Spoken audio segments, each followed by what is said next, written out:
Movie की शुरुआत में हम एक छोटे से फैमिली को देखते हैं जिसमें ब्रूनो, जो कि एक डॉक्टर था, अपनी बेटी जैस्मिन और वाइफ के साथ रहता था। डॉक्टर ब्रूनो अपनी बेटी से बहुत प्यार करता था, इसलिए उसके सारी छोटी बड़ी कामों को खुद ही कर दिया करता था। उनकी लाइफ काफी अच्छे से चल रही थी। रोज की तरह आज भी उनकी बेटी स्कूल जा रही थी, जिसे ब्रूनो अच्छे से तैयार करता है। और जब जैस्मिन उसे स्कूल छोड़ने के लिए कहती है तो ब्रूनो, जो कि आज बहुत थका हुआ था क्योंकि उसने पिछले रात देर रात तक ऑपरेशन किया था, जिस वजह से वो उसे अकेले ही जाने के लिए बोल देता है और फिर जैस्मिन अकेली अपने स्कूल जाने लगती है। इसके बाद ब्रूनो घर पर अपनी वाइफ के साथ क्वालिटी टाइम स्पेंड करता है और फिर कुछ टाइम बाद जब वो सोकर उठता है तो अपना काम करने लगता है। तभी उनके घर जैस्मिन का एक क्लासमेट आता है और उसका नोटबुक वापस करता है और फिर ब्रूनो के पूछने पर वो बताता है कि जैस्मिन तो आज स्कूल आई ही नहीं। यह सुनकर ब्रूनो बहुत घबरा जाता है क्योंकि सुबह सुबह जैस्मिन स्कूल के लिए निकले थे, ये कैसे हो सकता है। और फिर वो जल्दी से पुलिस के पास जाते हैं। इसके बाद पुलिस इन्वेस्टिगेशन करना स्टार्ट कर देती है और फिर ब्रूनो के घर से लेकर स्कूल तक सारे रास्तों को छान मारती है। तभी उन्हें रास्ते में झाड़ी के पास कुछ दिखाई देता है।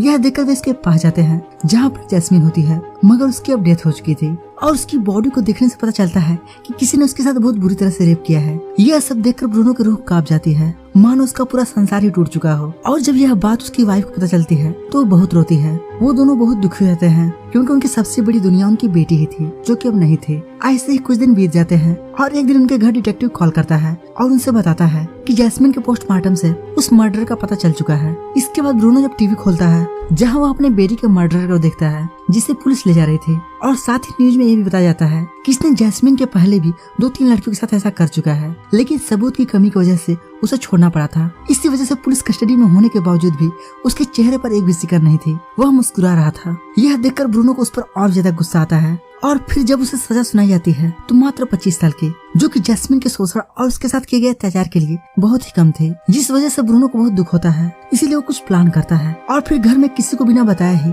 वहाँ से निकल जाता है और फिर एक सुनसान जंगल में जाकर एक कमरा किराए पर लेता है और फिर कुछ ऑपरेशन करने वाले सामान को उस रूम में लाकर रख देता है। इसके बाद वो एक छोटे मोटे क्रिमिनल से डील करता है और फिर जब अगले दिन पुलिस एंथनी को वैन से लेकर जा रही थी तो ब्रूनो अपने क्रिमिनल साथी की मदद से उस गाड़ी को रुकवा लेता है और फिर उन्हें चकमा देते हुए उस गाड़ी को लेकर वहाँ से भाग जाता है और फिर सीधे एंथनी को लेकर अपने किराए वाले कमरे पर आता है और उसे तुरंत बेहोश कर देता है। और यह बात जब पुलिस को पता चलती है तो वो तुरंत उस जगह पर आते हैं जहाँ छानबीन करने पर उन्हें ब्रूनो की आईडी मिल जाती है, जिससे वो समझ जाते हैं कि एंथनी को ब्रूनो ले गया है। और फिर वो पूछताछ करने के लिए ब्रूनो के घर जाते हैं जहाँ पर उसकी वाइफ होती है, लेकिन उसे कुछ भी पता नहीं होता। इसके बाद पुलिस ऑफिसर उसके कॉल टैप पर लगा देते हैं ताकि वो जब भी अपनी वाइफ को कॉल करे तो उसे ट्रैक कर सके। वहीं दूसरी तरफ हम ब्रूनो को देखते हैं जो कि एंथनी को बिना कपड़ों के अंदर लाता है और फिर उसे अच्छे से एक टेबल पर बांध देता है। और फिर कुछ टाइम बाद जब एंथनी को होश आता है तो घबरा जाता है और उससे पूछता है कि तुम कौन हो और मुझे इस तरह बांधे क्यों हो। वह बार बार यही पूछता है, लेकिन ब्रूनो उसकी एक भी बात का जवाब नहीं देता और उसे बस घूरता ही रहता है। मगर कुछ टाइम में एंथनी को समझ में आ जाता है कि उसने जिस लड़की के साथ गलत करके मर्डर किया है यह उसी का बाप है और फिर उसे छोड़ने के लिए कहता है और कहता है मैं वो नहीं हूँ जिसे तुम समझ रहे हो, वो कोई दूसरा था। लेकिन फिर भी ब्रूनो उसका कोई भी रिप्लाई नहीं करता और फिर कुछ टाइम तक शांत रहने के बाद बगल से हथौड़ा लाता है और उसके एक घुटने पर तेजी से मारता है, जिससे दर्द के मारे एंथनी जोर जोर से चिल्लाने लगता है। लेकिन यह तो कुछ भी नहीं था क्योंकि ब्रूनो उसका हिसाब किताब और भी अच्छे तरीके से करने वाला है। इसके बाद वो एंथनी के गले में चैन बांधकर उसे खड़ा कर देता है, मगर उसका एक पैर टूट चुका था, जिस वजह से उसकी बॉडी का बैलेंस जैसे उस वाले पैर पर पड़ता है तो दर्द के मारे वो बहुत जोर से चीखता है और उसके चीखने की आवाज जब बाहर ब्रूनो सुनता है तो अंदर ही अंदर उसे सुकून मिलता है, मानो जैसे उसकी बेटी की आत्मा को शांति मिल रहा हो। अब उस जगह पर एंथनी की हालत धीरे धीरे बिगड़ रही थी, लेकिन ब्रूनो उसे इतनी आसान मौत नहीं देना चाहता था, इसलिए उसे खाना भी दे दिया करता था। एक दिन वो टीवी देख रहा था जहाँ एंथनी के किडनैप होने की खबर काफी तेजी से फैल रही थी। इसके बाद वो अपनी वाइफ के पास कॉल करता है और कहता है कि मैंने तो उस दरिंदे के ऊपर अपनी भड़ास निकाल दी है, अब तुम्हारी बारी है, तुम बताओ उसके साथ और क्या करना चाहिए। यह सुनकर उसकी वाइफ उसे छोड़ने के लिए कहती है और कहती है सब बंद कर दो, उसके किए की सजा पुलिस देगी।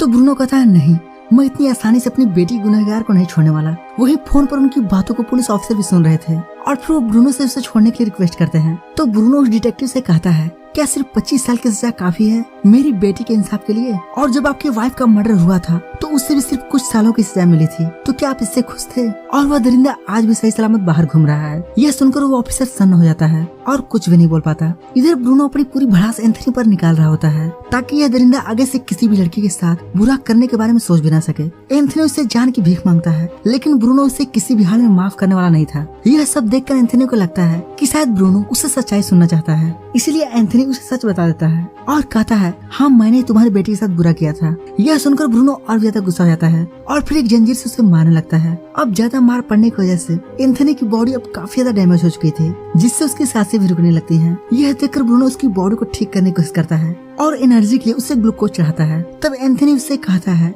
कि इससे पहले भी वह और भी कम उम्र के लड़कियों के साथ गलत कर चुका है, लेकिन तुम्हारी बेटी उसमें सबसे अलग थी। यह सुनकर ब्रूनो और ज्यादा गुस्सा हो जाता है। दरअसल यहाँ पर एंथनी उसकी टॉर्चर से काफी ज्यादा परेशान हो चुका था, इसलिए वो ब्रूनो को गुस्साने की कोशिश करता है ताकि वो उसे खत्म कर दे। लेकिन ब्रूनो जो उसे इतनी आसान मौत नहीं देना चाहता था। अगले दिन ब्रूनो टीवी में कुछ रिपोर्टिंग की न्यूज देखता है, जिसमें उन लोगों से पूछताछ की जा रही थी जिन लोगों के साथ एंथनी ने गलत किया था। उसमें से सभी लोग ब्रूनो का सपोर्ट करते हैं और कहते हैं कि एंथनी जैसे दरिंदों को ऐसी सजा मिलनी चाहिए। लेकिन उनमें से एक औरत जिसकी भी बेटी के साथ गलत हुआ था, वो कहती है कि इस हादसे को काफी साल बीत चुके हैं और अब मैं उस हादसे को पूरी तरह से भुला चुकी हूँ, इसलिए मुझे कोई फर्क नहीं पड़ता कि एंथनी के साथ कैसा सलूक किया जा रहा है, क्योंकि वह मेरी नजरों में मर चुका है। यह सुनकर ब्रूनो काफी ज्यादा हैरान होता है और फिर अगले दिन उस औरत के घर चला जाता है और उसे बेहोश करके अपने रूम पर लाता है। और जब उस औरत को होश आता है तो वह अपने सामने ब्रूनो को देखकर काफी ज्यादा डर जाती है। तब ब्रूनो उससे पूछता है कि क्या सच में उसने जो किया उसे तुम्हें कोई फर्क नहीं पड़ता और वह तुम्हारी नजरों में मर चुका है? चलो मैं तुम्हें उसे दिखाता हूँ।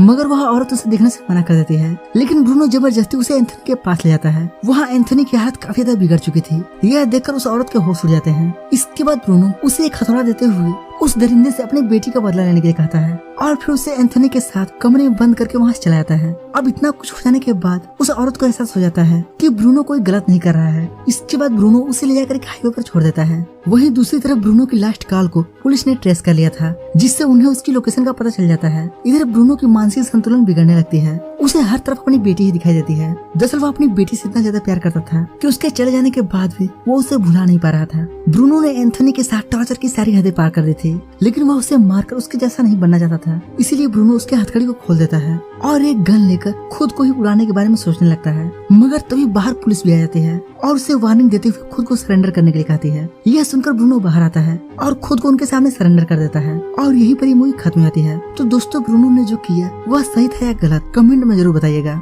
उम्मीद करते हैं कि आपको इस मूवी का एक्सप्लेनेशन जरूर पसंद आया होगा। अगर पसंद आया है तो इस वीडियो को लाइक और चैनल को सब्सक्राइब जरूर करें। बाकी हम मिलते हैं अगले दिन एक ऐसे ही इंटरेस्टिंग मूवी के साथ। तब तक